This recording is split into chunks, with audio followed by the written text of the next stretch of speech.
ইতিমধ্যেই দক্ষিণবঙ্গের আবহাওয়াতে কিন্তু শীত প্রায় বিদায় নিয়েই নিয়েছে। উত্তর পূর্ব মৌসুমি বায়ু আর আপাতত সক্রিয় নেই।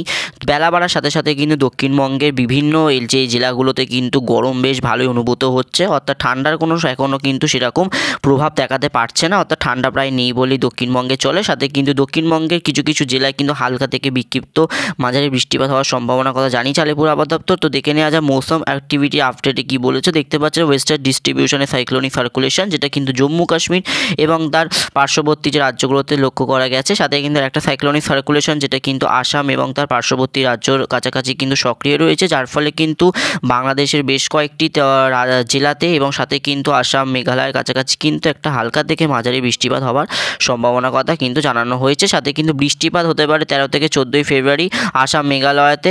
সাথে কিন্তু মিনিমাম টেম্পারেচারের যদি কথা বলা হয় তাহলে কিন্তু গত 24 ঘন্টায় কিন্তু 1 থেকে 3 ডিগ্রি থেকে 2 ডিগ্রি সেন্টিগ্রেড কিন্তু টেম্পারেচার কমই রয়েছে। ডেন্সি ফগ ওয়ার্নিং, যেটা কিন্তু ঘন কুয়াশা, যেটা কিন্তু 13 ফেব্রুয়ারি পর্যন্ত কিন্তু গাঙ্গেটিক ওয়েস্ট বেঙ্গলে স্টিল করবে, অর্থাৎ সকালের দিকে হালকা কুয়াশা। ওয়েস্ট বেঙ্গল সিকিমে কিন্তু 15 তারিখ পর্যন্ত কিন্তু এরকমটি কুয়াশাচ্ছন্ন পরিবেশ ভোরবেলার দিকে, সাথে কিন্তু রাত্রিবেলার দিক করে একটু কুয়াশা পড়ার সম্ভাবনা কথা জানিয়েছে। সাথে কিন্তু রেইনফল ডিস্ট্রিবিউশন অরুণাচল প্রদেশে হওয়ার কথা একটা কিন্তু রয়েছে। সাথে কিন্তু বাংলাদেশ, আসাম, মেঘালয়তে যে ঘূর্ণাবর্তটি সক্রিয় রয়েছে তার কারণে কিন্তু একটা বৃষ্টিপাত হওয়ার সম্ভাবনার কথা আপাতত আলিপুর আবহাওয়া দপ্তরে জানানো হয়েছে। তো চলে আসা যাক এবার র্যাডার এবং ম্যাপে। দেখতে পাচ্ছেন যে বর্তমানে কিন্তু ঠান্ডা প্রায় কিন্তু বিদায় নিয়ে নিয়েছে দক্ষিণবঙ্গ থেকে, অর্থাৎ চলতি মাস থেকে কিন্তু গরম পড়ার সম্ভাবনা রয়েছে। সাথে তার ফলে কিন্তু পরবর্তীকালে কিন্তু ঘূর্ণাবর্ত বা নিম্নচাপের কিন্তু একটা খেলা দক্ষিণবঙ্গ সহ বিভিন্ন যে উড়িষ্যা, অন্ধ্রপ্রদেশে কিন্তু আসতে পারে গরম পড়ার সাথে। এবার যদি minimum temperature maximum temperature observe করার যদি কথা বলি, তো দেখতে পাচ্ছেন আজকে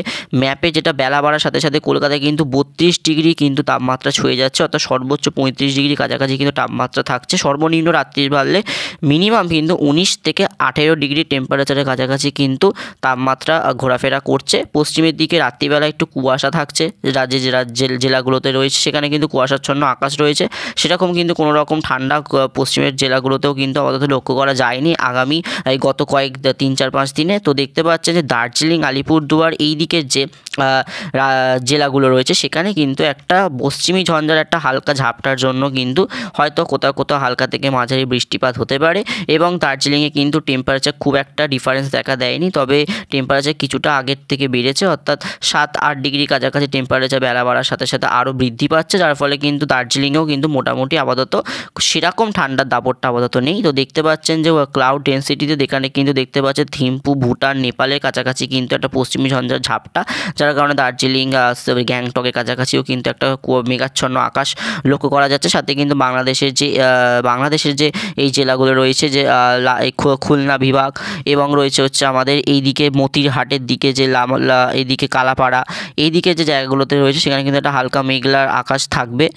তার ফলে কিন্তু সেখানে কোথাও কোথাও হালকা থেকে মাঝারি বৃষ্টিপাত হতেও পারে এবং সেরকমভাবে ভারী বৃষ্টির সম্ভাবনা কিন্তু বাংলাদেশের কোনো জায়গাতেই আপাতত লক্ষ্য করা যাচ্ছে না। একটা হালকা মেঘাচ্ছন্ন আকাশ থেকে বৃষ্টিপাত হওয়ার কথা জানিয়েছে আলিপুর আবহাওয়া দপ্তর। আপাতত কিন্তু দক্ষিণবঙ্গ থেকে শীত বিদায় নিয়ে নেবে, পরের মাস থেকে কিন্তু রীতিমতো গরম অনুভূত হবে দক্ষিণবঙ্গের আকাশে। সাথে দেখতে পাচ্ছেন বঙ্গোপসাগরের কাছাকাছি একটা সাইক্লোনিক সার্কুলেশন, যেটা কিন্তু মায়ানমারে গা ঘেঁষে অবস্থান করছে। এর থেকে পরবর্তীকালে বৃষ্টিপাত হবে কিনা সেটা পরবর্তীকালে আমাদের ভিডিও মাধ্যম দিয়ে আমরা জানিয়ে দেবো। আজকের জন্য এইটুকু, ধন্যবাদ সবাইকে।